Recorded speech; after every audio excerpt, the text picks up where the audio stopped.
आपण पाहता Sillod express news. Sillod तालुक्यातील भवन गावात भीषण पाणी टंचाईमुळे ग्रामस्थांचा संताप अनावर झालाय। प्रतिनिधी गौतम हिवराळे। गेल्या 20 ते 25 दिवसांपासून नळाला पाणी न आल्याने संतप्त महिलांनी ग्रामपंचायत कार्यालयाला कुलूप ठोकून प्रशासनाचा निषेध नोंदवला। पूर्णा नदीच्या काठावर वसलेल्या या गावात नागरिकांना पिण्याच्या पाण्यासाठी वनवन भटकावे लागते। टँकरसाठी 1000 ते 1200 रुपये मोजावे लागत असल्याने सर्वसामान्य नागरिक आर्थिक अडचणीत सापडले। दरम्यान सामाजिक कार्यकर्ते रामदास पाटील साळवे यांनी स्वतःच्या बोरवेलचं पाणी मोफत उपलब्ध करून देत ग्रामस्थांना मोठा दिलासा दिलाय। त्यांच्या या मदतीबद्दल महिला मंडळानं त्यांचे आभार मानले। पाणी टंचाईमुळे स्वच्छतेचे प्रश्नही गंभीर बनले असून महिलांना मोठ्या अडचणींचा सामना करावा लागतोय। आमच्या हक्काचं पाणी मिळेपर्यंत माघार नाही असा इशारा ग्रामस्थांनी महिला मंडळानं दिलाय। आता या गंभीर प्रश्नाकडे जिल्हा प्रशासन कधी लक्ष देणार याकडे सर्वांचं लक्ष लागलंय। नहीं तो कैसे ला रहे हो पानी? हम ला रहे किधर से भी, कुछ मोल ले रहे, कुछ हम ये बोर चालू तो उसमें जाते 2-2 4-4 हंडे लाते। वो भी बोलते कि तुम तो पंचायत के लोग नहीं है क्या? पंचायत नहीं के तुम्हारे पानी की? वीडियो के पास जाओ तुम डायरेक्ट। हमारा क्या मतलब है? हमारे अभी ये उम्र में आप इतना अंडा लेके जा रहे हो, आपको तकलीफ नहीं हो क्या रही? करेंगे भाई? वो पाँव नहीं सट रहा मेरा, मैं पाँव से मेरे को चलते नहीं आ रहा, मेरे पाँव को गुड़घे कुछ झटका बैठा। हाँ? पानी का पानी कितना लगता है रोज का? रोज के 200-300 रुपए का पानी लेना पड़ रहा हमको। कहाँ से लाएंगे ये दिनों में 200? नहीं, ये टैंकर भी फिर हम ले लेके तो नहीं दे रहे। यानी आपका कहना ऐसा है हाँ। कि ग्राम पंचायत के और टैंकर वाले की मिली भगत है क्या?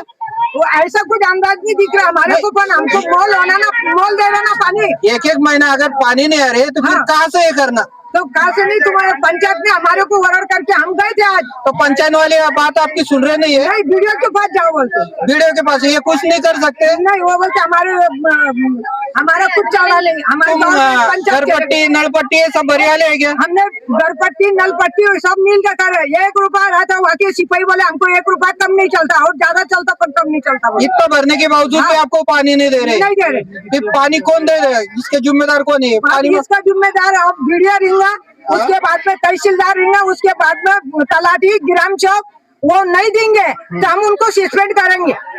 अच्छा, हाँ, आप देखते हैं अब किसकी है हे पहा रामदास शेठ साळवे यांचे मोफत पाणी। एकीकडे गरम पंचायत आपल्याला कोरडे ठेवते आणि दुसरीकडे रामदास साळवे पाटील हे देवदूत बनून आलेले आहे माणिकनगर भवन यांच्यासाठी।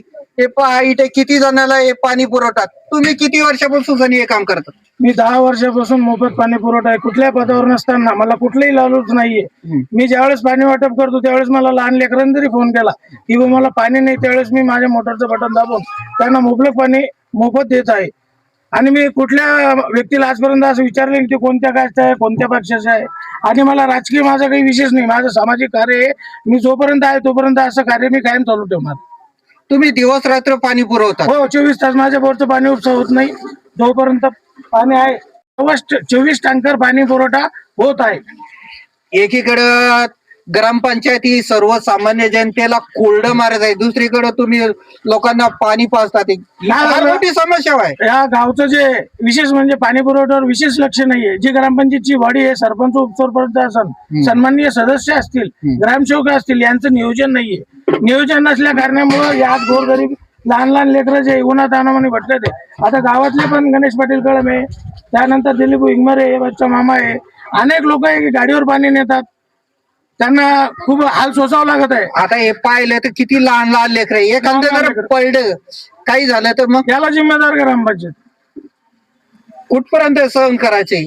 आता प्रशासनानं ठरवायला पाहिजे, ग्रामपंचायतनं निर्णय घ्यायला पाहिजे, ग्रामसेवकनं याच्यावर हे करायला पाहिजे। आज कुठे मला माहिती मिळाली की बाबा ग्रामपंचायतीवर मोर्चा गेला, विद्यमान उपसरपंच भारती शिवाजी दाभाडे यांच्याकडे सुद्धा मोर्चा गेला। काय म्हणणं होतं बरं? त्यांचं लक्षच नाही हो, ते काय सांगतील?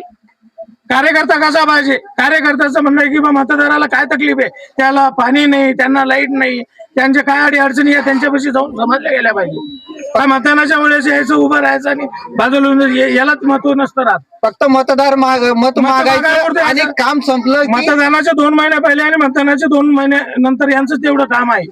म्हणजे तो पाया पडायचे आणि एकीकडे पाय तुडवायचे, विशेष नाही येत नाही त्याच्यामध्ये। आज जर कधी ग्रामपंचायतच्या सरपंच आणि उपसरपंच किंवा 4 मेंबरना जर मनावर घेतलं विशेष असं लक्ष जर दिलं तर सुरळीत गावाला पुन्हा पाणी पुरवठा होऊ शकतो.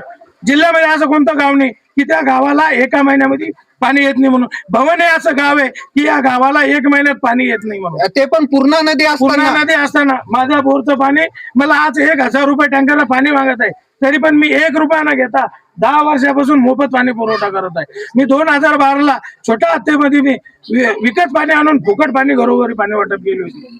आज माझ्या बोरवर माझे कामधंदे सोडून मला या बोरवर उपस्थित राहावं लागतं. पण माझ्या मतदारसंघातील जे लोक आहे, सर्व समाजाचे लोक आहे, पण ते कुठलंही भांडण करत नाही, कुठलंही नाही. मी घरी असो नसो त्यांच्या हाताने मोटरचं बटन दाबतात आणि पाणी भरून घेतात. मला फक्त काही नको नको, मला मतदान नको, मला पैसा नको, मला फक्त गोरगरिबाचा आशीर्वाद मिळाला पाहिजे, माझी इच्छा. एकीकडे त्यांची ताटारी त्याची भूमिका आहे, इकडे तुमची मावळ त्याचे जमीन आसमानचा फरक आहे. तुमच्या समाजसेवात आणि त्यांच्या राजकारणात फक्त भवन गावचं गरम पंचायत हे राजकारण चाललं असं म्हणायला हरकत नाही. राजकारणासाठी बऱ्याच लोकांचं म्हणणं चाललं बऱ्याच वेळेस किंवा रामदास पाटला उभं राहायचंय. मला कमीत कमी 11 वर्ष झालं मी उभं नाही राहायचा निर्णय घेतलेला आहे. जाहीरपणे सांगतात. जाहीरपणे सांगतोय मी उभं राहत नाही. आता मी सांगतो मी उभं राहणार नाही, पण मी पाणी पुरवणार. जोपर्यंत मी माझ्या बोरला पाणी आहे तोपर्यंत मी फुकट पाणी पुरवठा करणार. चला, 2 शब्द बोला. 2 पाणी याबद्दल पाणी आहे. अरे पाणी पण पाया मला. हे बघा पाण्यासाठी कसे पाण्यासाठी कोरडे पडले यांच्याकडे. आता कोण आहे गावाने वनवन करताना फिरताना दिसत आहे हे सर्व.